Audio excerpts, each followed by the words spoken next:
Thinking is hard. And welcome to the late episode of ETC. It is currently 7:56 p.m. We did not have really late. We had a long day today. We had a long but it was day. fun. Yeah, Good. we went to my work's event. We had an Easter egg hunt, and then we went to the mall and tried to look for some shoes that we didn't find.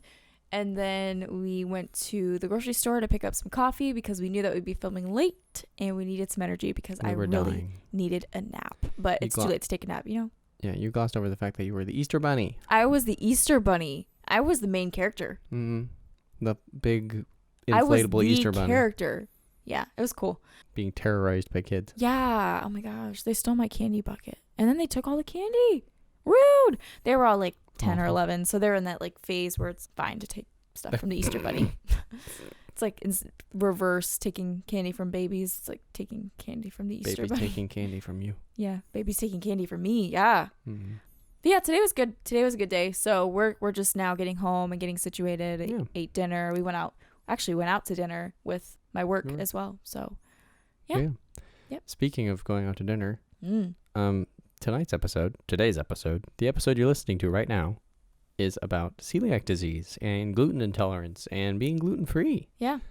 And this one is a big one for us because, as you may know, we are gluten-free, or at least Bailey has celiac disease, and I stay gluten-free so that I don't get her sick. Yep. And if this is relatable to you in any way where you have an intolerance or some type of disease or like allergy, then you should probably watch this episode. You can get a different perspective on, food intolerances, allergies, like how to deal with them, because a lot of people don't know. Like when you go to a restaurant, I get a lot of people who say like, oh, so you can't eat meat or you can't eat cheese.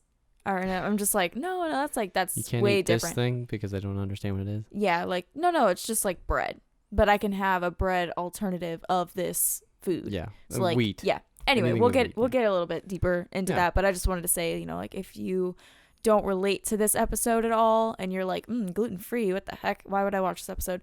You can still learn something from this for your friends, like if your friends have allergies, things like that. So yeah. All right. So how did you find out you had celiac disease? I knew it was kind of a struggle, really.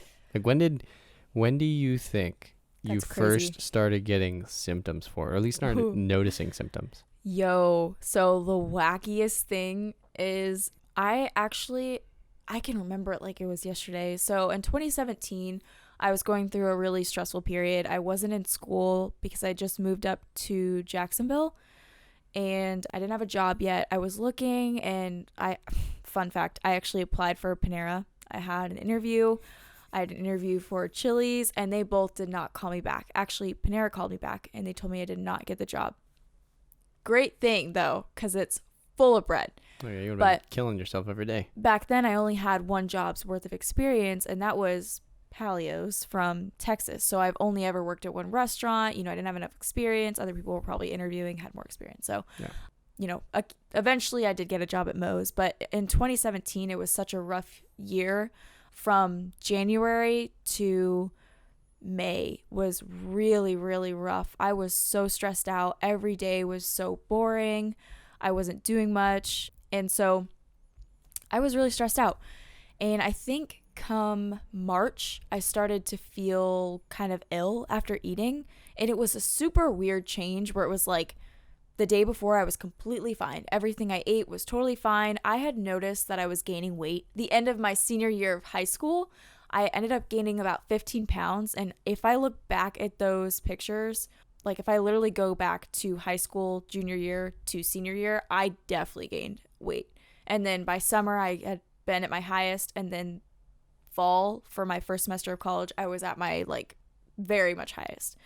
So, and I thought it was all freshman 15, like, cause we all were getting food, like the new college thing where you get free food cause you're poor. Literally. So we would get free food like all the time cause we were freshmen, sophomores, whatever. So yeah, I was super stressed out and I knew something was wrong in March. And so I had told Josh, I actually told you first thing because I was like, I don't for some reason I just don't feel right eating. And I would feel super bloated and I would get a headache, my stomach would hurt, And back then I was extremely scared of throwing up. So I would not eat. Like, I would eat the smallest amount possible. I wouldn't eat at all. I would barely drink water because even water was reacting. And so I remember in May, you had come and I had started to lose a lot of weight. Mm-hmm. And we went to the zoo and I wouldn't eat anything. And I was like dehydrated basically.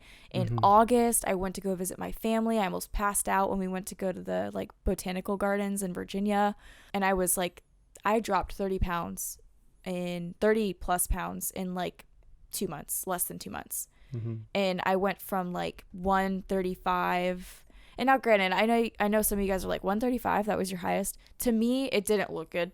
So if I ever say that, it probably wasn't my highest, or it was the highest I'd ever been in my life. Yes, but I dropped 135 to 99, like in 2 months. I was 99 pounds. Like I would literally bend over my back, just like this. Like I would just shrug, and you could see like full spine, all back. Yeah, it was awful. And I was not well. Like I remember going to Disney, and I was like, oh my God, I remember dry heaving in the lines because I was not drinking, I wasn't eating, and my mom was like, what is wrong with you? Like legitimately, my family thought I was being like a hypochondriac and dramatic. But I had never been like this, ever. Like I was always healthy, so I was like, what in the world is wrong with me? And so I did go through that for another 6 months. So I was still at 99 because I think at that point my body was like, if you like, I don't think we're gonna lose any more weight because we basically lost all the fat. And so my period was irregular now. Like that was still when you had the IUD too. Yeah, I still had the Nexplanon, the one that you have in your arm. And so that's a whole nother thing, is I had to get that out too because it was just causing me, I had an iron deficiency. They wanted to give me iron transplants or blood transfusions, and I was like, no, I need to get this thing out, because I literally was like dying. So I know it sounds dramatic, but I really was. Yeah, your body was not taking in any nutrients. It was not. And what actually happened was the next year, January 2018, I went to go get an endoscopy and a colonoscopy. So I did both at the same time. And about a month later, they gave me the results and they told me that I did have celiac disease. I had no idea what that was, and that they had found it in my biopsy that they did for my endoscopy.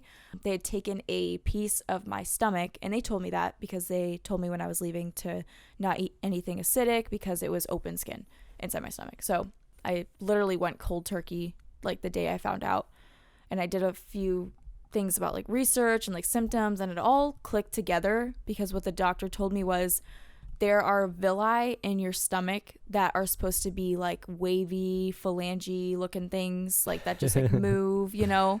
Yeah. And mine were completely flat. So it made sense that every time I ate, nothing was going through. Like it made so much sense.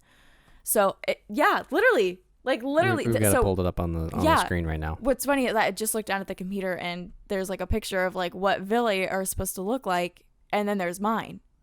So going gluten-free helps those villi heal, but they're never going to be fully like, normal again. So I'm always going to have like damaged, but it'll heal so that they can take in nutrients again. So I found that out in January. And ever since I've been gluten-free. So I've been gluten-free for about 3 years. Yeah. 3, almost 4 years now. And it's been crazy. Like I've gained, I want to say, a healthy amount of weight back. I think I'm still sitting at around like 120. So like I think I'm back at my junior year of high school weight, but I'm also working out too. So it's like I'm gaining and losing at the same time. So anyway, so that's my journey so far with finding out that I have celiac. Because one more thing I'm going to add is I had done previous tests from like June to January, and then I finally got in contact with a gastroenterologist because they book out really far. So I had been talking to one for like 2 months and I couldn't get in until January, but I had been told I had everything from like an inner ear infection to a UTI, like just some weird stuff that you're just like, do you even know like what I'm going through right now? Like I've been going to so many doctors and they're all telling me like different things, and I guess I don't expect them to know, but at the same time, like ear infection. I just remember taking like medicine for that and being like, what? Because I was telling them that I was dizzy and like I was experiencing like ear aches and like hearing loss type symptoms, weird stuff that was going on in my brain, like imbalances where like I would be so dizzy to the point where I couldn't walk. I mean, I imagine that was just because of the nutrient. You weren't getting nutrients to your brain, so your brain wasn't able to function properly. I was eating the wrong things. I was literally eating like spaghetti. Yeah. Like that my body was like, whoa, stop eating spaghetti. Yeah. Yeah. So anyway, we're going to go ahead and talk about what celiac disease is. So like the specific definition. So celiac disease, sometimes called celiac sprue, which I've never heard called that. Sprue is actually what they call it in England. I found that out. Oh, okay. Sprue. They have celiac the sprue. Or gluten-sensitive enteropathy, that's a word, is an immune reaction to eating gluten, a protein found in wheat, barley, and rye. If you have celiac disease, eating gluten triggers an immune response in your small intestine. Over time, this reaction damages your small intestine's lining and prevents it from absorbing nutrients, malabsorption. The intestinal damage often causes diarrhea, fatigue, weight loss, bloating, and anemia, and can lead to serious complications. In children, malabsorption can affect growth and development, besides causing the symptoms seen in adults. There is no cure for celiac disease, but for most people, following a strict gluten-free diet can manage symptoms and promote intestinal healing. I think that's really funny because I know isn't there like a medicine out there that's like gluten be gone or something like that? So there's actually that that's so fake. Well, sort of. I mean, if we want to get into the research paper I'm doing. I was going to say, I wonder if it's just like a gloss, like when you take the medicine, it's just like glossing over your stomach so you can eat whatever you want. Not exactly. So silly. They're actually looking into. There's some research going on right now. Going on for it. Yeah, there's some about that medicine, but there's also some going on about cures for people who have celiac disease, and I'm like, but to be quite honest with you, I don't think I would go back to be eating gluten. No. I think I'm so far gone with I don't mind being gluten-free. I know it's more expensive. That's the biggest thing. Yeah. But I think I've come to terms with it that I like it more. Yeah, I understand. Yeah, I would agree. It's good stuff. Like eating gluten-free, like while it's become such a fad, if it's like legitimately gluten-free, like gluten-free brownies are always just better. I don't know exactly how. They're pretzels. Just more moist. Like the pretzels are crunchy. Like they are crunchy and they stay crunchier for longer. So like the pretzel bag could be a little older than you probably should let it get, and it'll still be crunchy pretzels, just because it's like made from like rice and stuff like that. It's not made from wheat, because wheat will absorb that more than like rice will. Yep. At least from my experience. So cake is good. Cake is really good. Like all of the baked goods, if they're made properly, are really moist and really flavorful. It's not like when you go to Walmart and buy a sheet cake, you're getting it because the frosting gives it flavor. The cake batter itself tastes like nothing. Oh my gosh! There's unless you actually get like a place... chocolate, and then it tastes like the idea of chocolate.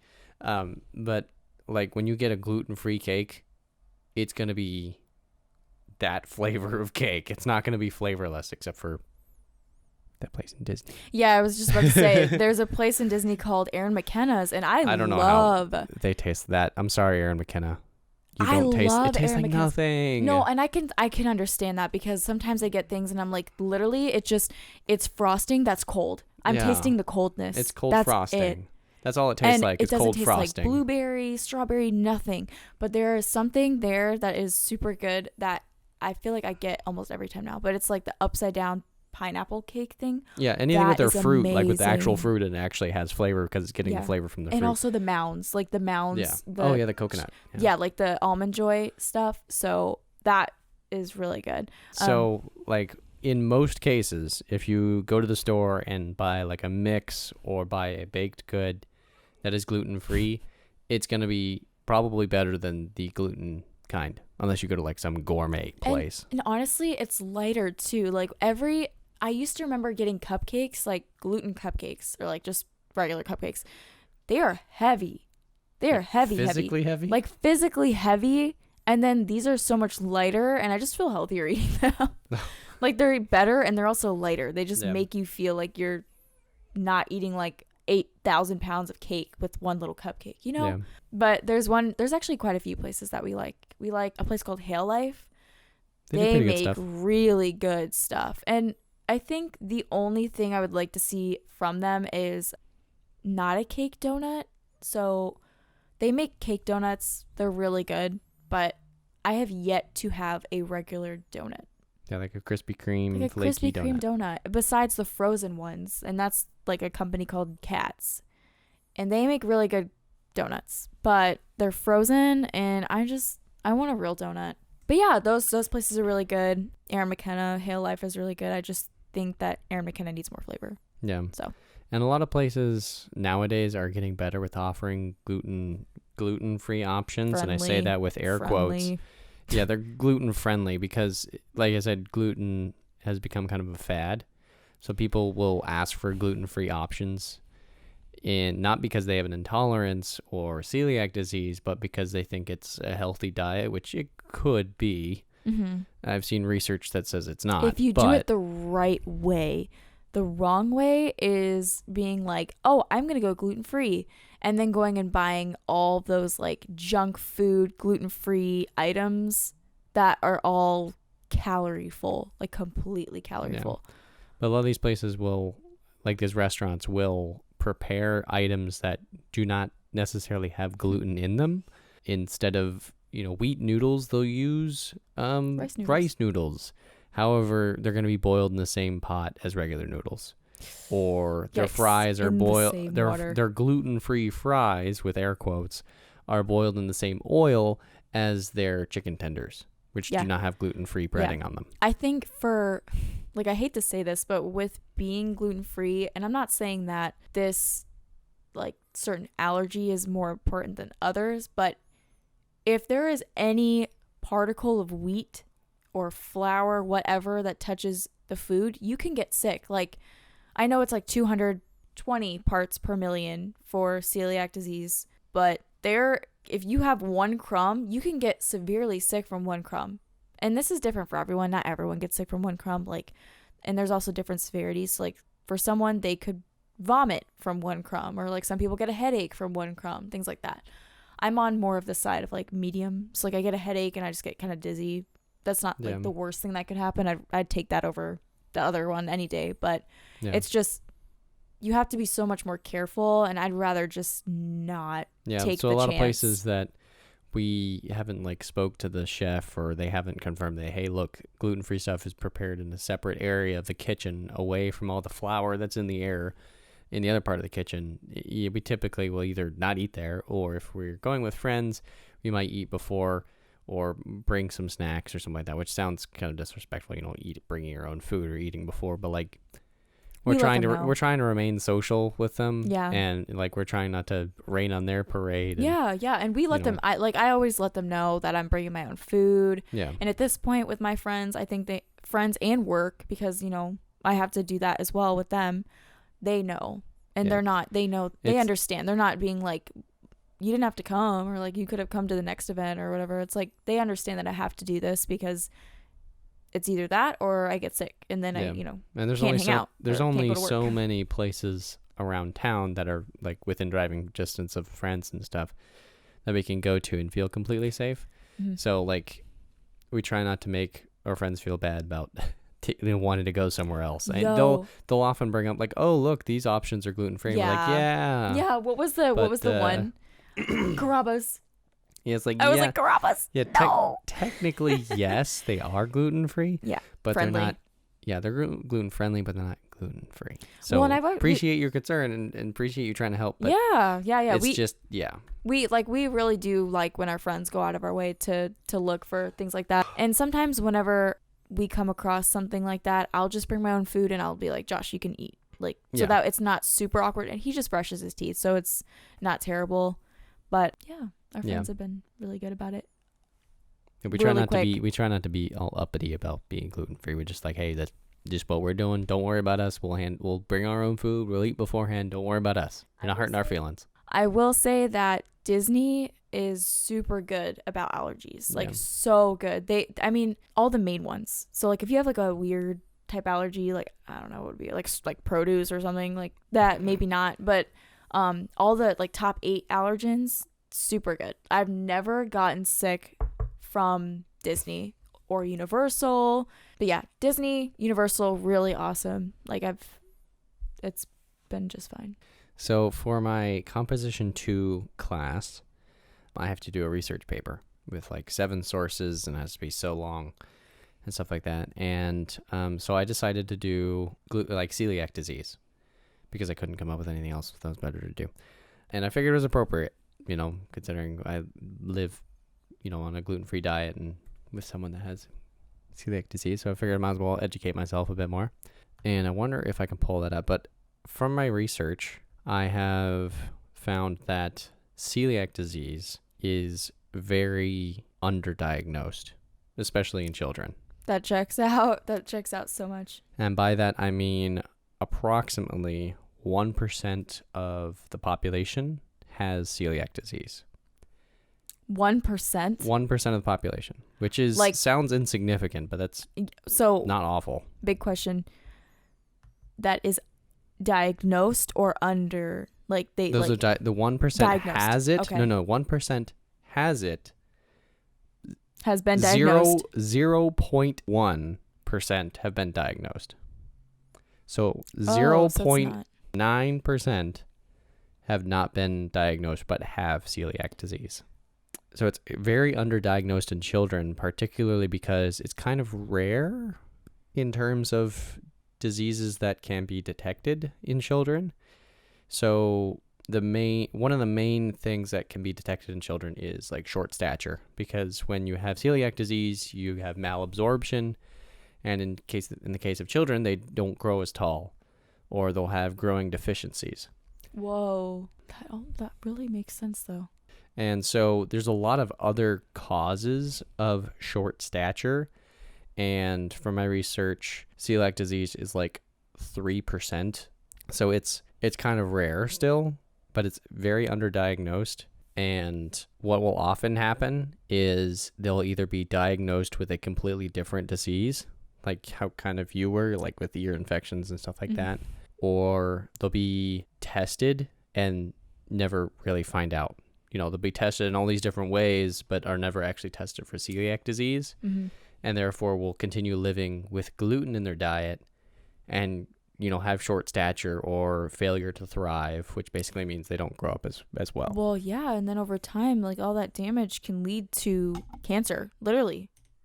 Like it sounds awful, but it's so true, because when you keep affecting your body in ways you shouldn't, you're not going to thrive at all. You're going to be stuck in the same cruddy position, really. So another little factoid is that, according to some research, individuals who have familial links to celiac disease, such as they have other family members that have celiac disease, actually have less severe symptoms than those that get what's called sporadic celiac disease. So other members of their family may not be diagnosed or may not experience symptoms of celiac disease, yet they are diagnosed with celiac disease, and their symptoms are often far more severe, as in like severe stomach aches and severe diarrhea and headaches and so on and so forth. There's a wide variety of symptoms that are both typical and atypical. The typical ones are usually like gastrointestinal symptoms, like having an upset stomach, diarrhea, you know, stuff that has to do with your gut. Mm-hmm. But then you'll have other symptoms like neurological. Neurological, like headaches, dizziness, forgetfulness, all of these other things that kind of are consequences of your body not absorbing the nutrients it needs to function properly. And those symptoms are often harder to diagnose celiac because, you know, if you're feeling dizzy or you got headaches, they'll probably link it first to something in your head. You know, which is, you know, when they gave you the medicine for earaches, they thought it was an ear infection. To be honest, I was like blasting them with symptoms. Like I was literally naming everything I was experiencing at that moment. It was everything. Like I was telling them my bowels were not doing good. My stomach was awful. Like everything. And, you know, more of them were neurological. I'm not going to lie. More of them were definitely more neurological. So they probably did link it to something else. Yeah, because I mean, they were saying like your brain affects your body, and maybe that's why your bowels are doing this weird thing, and yeah. They were stopped from the top down, not the bottom up. Yeah. So also from my research, like children with celiac disease are more likely to have what's called psychosocial impairment. Basically, their social skills are lacking. And I'd imagine that has to do in part with their brains not fully functioning properly because of their malabsorption of nutrients. Yes. And also, a lot of us experience something called brain fog. So when we are trying to be social, it comes off as awkward because we're kind of losing those thoughts of like when we're trying to have a conversation, we lose our train of thought so easily. And for mine, it's more linked with like ADD because I have that. But when it comes to celiac disease, if I've been glutened or like if I haven't been diagnosed yet, more likely to have brain fog. And brain fog really messes you up in social situations. You're just like, what's going on? Right. Your brain feels like it's like melting. It's weird. It's so weird. But that makes so much sense. Yeah. So one other thing I found, and now this is admittedly, I didn't read the paper. I read the headline of the paper, so take this with a grain of salt. It was a research into how a gluten-free diet will affect those that do not have celiac disease. And from scanning over it, it appeared to be that a gluten-free diet often does not contain the full nutritional range of a diet that has gluten in it. So an individual like myself that eats completely gluten-free, well now I cheat sometimes, may not receive all of the nutrients they may receive if they were eating a gluten-full diet. However, on the flip side of that, someone that has celiac disease and is eating a gluten-full diet is going to absorb next to no nutrients. However, if they eat a gluten-free diet, they're gaining significantly more because their body's actually healing to the point where they can require those. So going on a completely gluten-free diet if you do not have celiac disease is actually a detriment to your health because you're limiting the range of nutrients that your body can absorb, essentially. So I guess my big question is because I have family members who are vegan, and this is different, but they got rid of meat, and my uncle went vegan with them, and so did my cousins. Yeah. And they were like 3. I think my cousin was 3 or 2 or 3 when they went vegan. So can that also happen in different diets? Because of course, like when you're eating gluten-free, of course, it's probably detrimental. But with vegan, like any other diet, keto, like things like that, is that also the case too? I mean, I would imagine so. I haven't done research in it, but if you cut anything out of your diet, no matter what, you're limiting yourself from whatever nutrients that may provide. Now, you potentially could find alternatives to collecting that nutrient. Like if you want protein, you go to beans or soy or whatever else vegetable has protein in it. But no matter what, if you cut something out of your diet, you're going to be missing it unless you can find an alternative to it. So what is someone who does not have celiac but is doing it for a family member or whatever, what are they missing out on? Is there like a type of vitamin you can take? I couldn't tell you. You should read that. I haven't read that paper, but I might. Read it. Just so we can know. I want to know now. I want to know. So because you're literally you've been gluten-free for like 2 years now because we've lived together for 2 years, and you do sometimes, go out and eat gluten, but like, is there, like a certain vitamin you might need to take or something? Because we ain't adding that back in. Sorry. Long gone. Yeah, I don't know. I'll have to look that up. Because the wheat in the U.S., I don't know if y'all know this, but the wheat in the U.S. is poop. Yeah, it's all manufactured. Manufactured for real. I think that's why all these people are sick. Yeah. As awful as that sounds, Eating garbage. Anyway. So my final piece of my research paper is actually how a gluten-free diet and other advances in medicine are helping individuals with celiac disease and gluten intolerance, recover and then move forward. So a gluten-free diet alone drastically increases the amount of nutrients you're collecting, which is kind of a no-brainer because your body is healing. It's able to collect those nutrients. If gluten gets into the system, it all kind of shuts down, kind of like with allergies. And so when you cut that out, it can begin to heal and will come out of its closet and grab those nutrients as it needs them. So your body will continue to heal. Now, there's also some research into various enzyme therapies.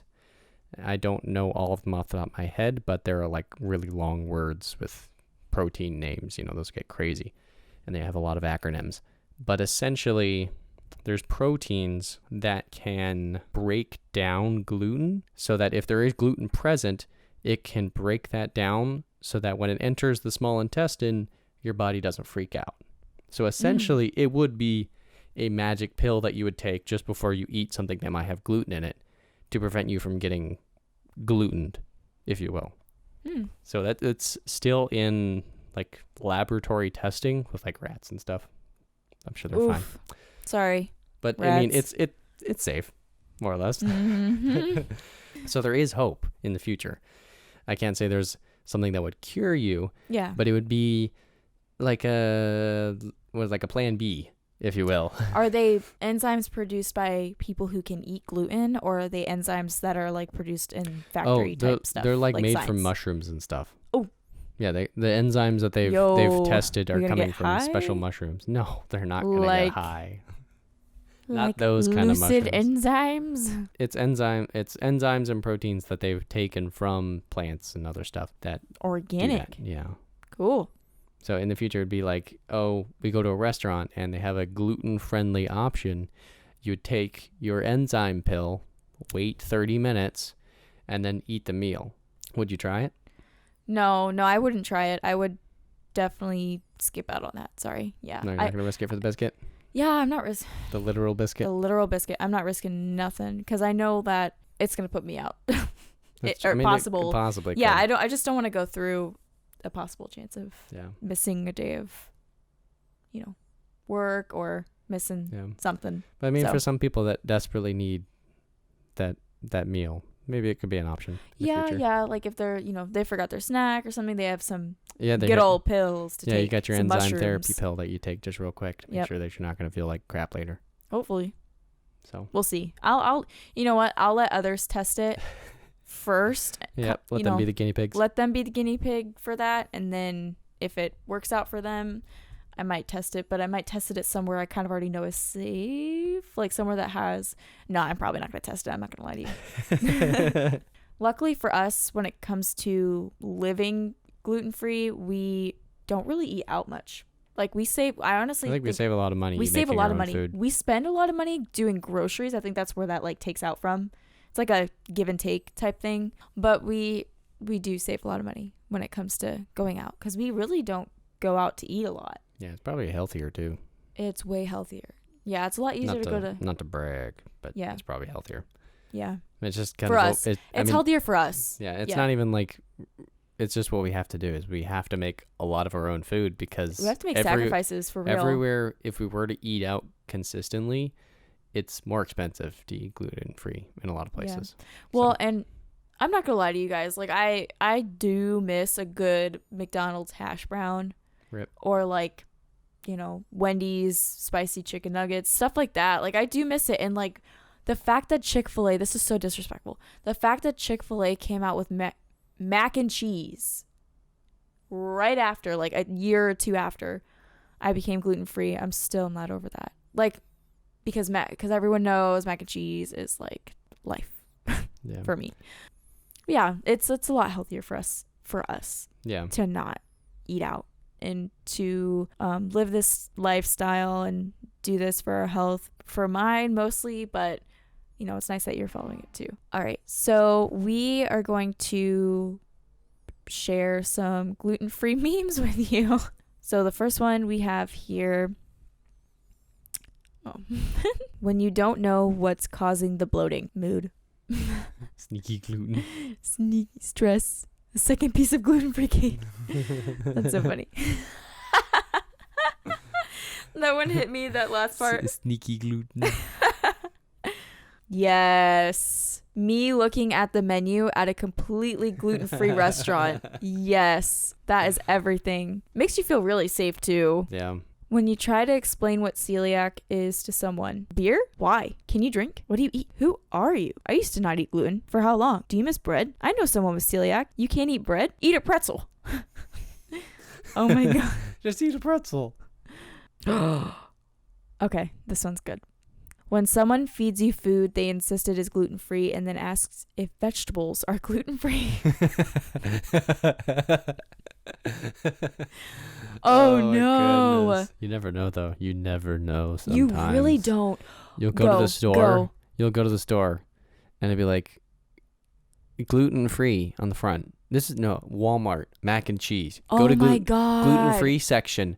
Gluten-free mac and cheese on the back, processed in a facility that also processes wheat. Now, granted, it could be processed in a facility that is like a football field-sized facility, but I just don't like that. That's very scary. And also, it says certified. I'm like, what do you mean? How'd you get it certified? Certified where? Vegetables that are frozen, the frozen vegetables. Oh my God, they contain wheat. They contain wheat to make it stay fresher longer. Wow. Can you believe that? I can't. I just want vegetables. Like, sometimes we'll just pick it up. Like, sometimes Josh has picked up a few things where I'll be like, boo, this thing has wheat. Yeah, because he's gotta go. We gotta go all the way. It looks normal because it's vegetables. It's vegetables, literally broccoli. It says literally the broccoli. Ingredients literally say broccoli. Broccoli, and then it says may contain wheat. And below that, in fine print, may contain wheat. May contain wheat. And I'm like, I don't think I'm gonna take that risk now. May contain, because I might be contained in a hospital soon. Your booties may contain my foot here in a second. Okay, last one. That was pretty good. Anyone, is there gluten in me? Probably. Like, they didn't even let them finish the sentence. It's just big old button. Probably. There probably is. Probably. It's so true. Let me see it.